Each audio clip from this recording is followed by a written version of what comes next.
Ano po uli ang ibig sabihin ng verified? Ito po'y dapat binasa, naintindihan, naunawaan, at ito'y base sa kanilang personal knowledge or authentic document. Ngayon, kung sila po'y magpapalusot na naman at bubuduli na naman tayo, sabihin nila na 2 araw nilang ginagawa itong makabudol na impeachment complaint, multiply nyo lang po yung aking halimbawa. Kung 10 minutes each, sa 6 hours, per hour, 6 lang makakapirma. Sa 7 oras, 42. Kung 2 araw nilang ginawa iyan, ganun din, 84 lang ang makakapirmang umunawa doon sa kanilang verified impeachment complaint sa loob ng 2 araw. Hindi pa rin po mapapaliwanag bakit 215.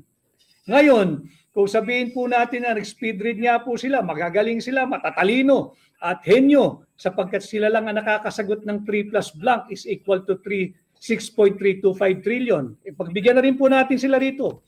Kung 12 kongresista po ang pipirma kada oras, sa 7 oras ay may 84.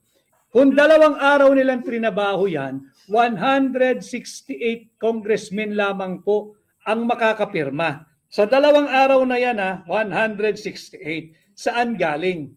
Yung 215 congressmen. Paano nakapirma? Yung 215 congressmen doon sa impeachment complaint.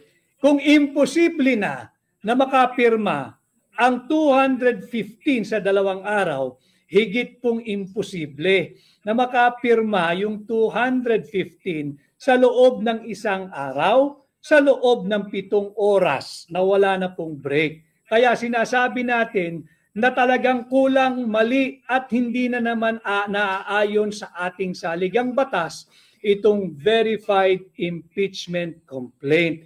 Hindi po maaaring bigyang daan ng Senado itong baluktot at pambubudol na verified impeachment complaint. Unang-una, dahil hindi ito verified.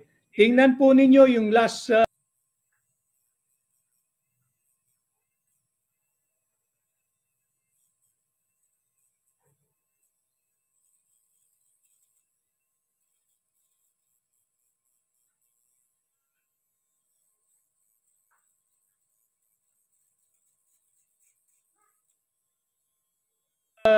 pages ng complaint na yan.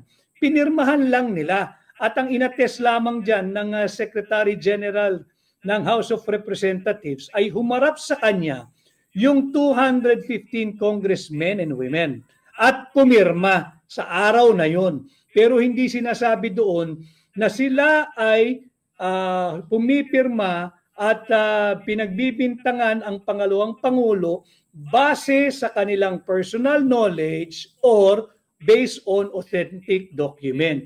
Hindi po yan yung kontemplasyon ng sinasabi ng ating saligang batas, Article 11, Section 4, na dapat po ay verified impeachment complaint kung ang gagamitin po nilang pamamaraan ay yung may nag-endorso na 1/3 ng miyembro ng House of Representatives. So, kaya po ang titulo natin, mere scrap of paper. Basura po yung final nilang verified impeachment complaint. At isa na namang pambubudol dahil hindi po ito verified. Hindi po ito yung verification na hinihingi ng ating saligang batas. Kailangan kasi lahat ng gagawin po natin, lalo pa ng mga mambabatas, ay naaayon sa sinasabi ng ating saligang batas. Sapagkat, as I have said before, inaangat natin itong usaping panlipunan at inaangat natin ang level ng ating diskurso para naman makinabang ang ordinaryong mamamayan at wag natin tularan yung babaeng mangbabata sa taga Marikina na ginagawang mangmang ang mga Pilipino. Dapat po yan ay hindi bigyan daan ng Senado. At hindi po dahil walang authority ang mga mambabatas na mag-initiate ng impeachment complaint. Hindi po, ibibigay natin sa kanila yon. Malinaw sa saligang batas, exclusive po ang impeachment complaint na manggagaling sa mababang kapulungan. Kanila po yan. Absolute po yung kanilang karapatan. Absolute po yung kanilang prerogative. Wala pong debate ron. Maaari silang mag-initiate ng impeachment complaint. Pero ibang usapan ho pag merong paglabag sa ating saligang batas. Bakit?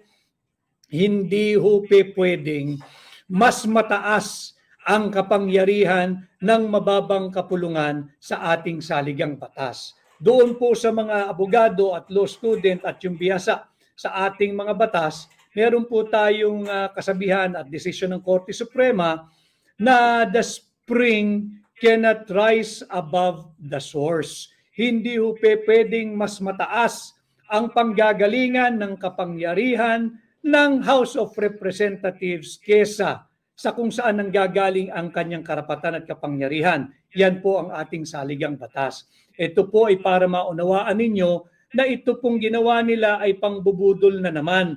It's a distraction para malihis po yung usapan dito sa 2025 anomalous, illegal, immoral, unconstitutional, and criminal 2025 national budget. Nahuli po sila dyan, nasukol po sila dyan, pilit silang kumakawala, kaya kung ano-ano na ang ginagawa nilang pagpapalusot at distraction at saka diversion, kaya sila ngayon ay nag-file at nagsampa nitong impeachment laban kay Vice President Inday Sara Duterte.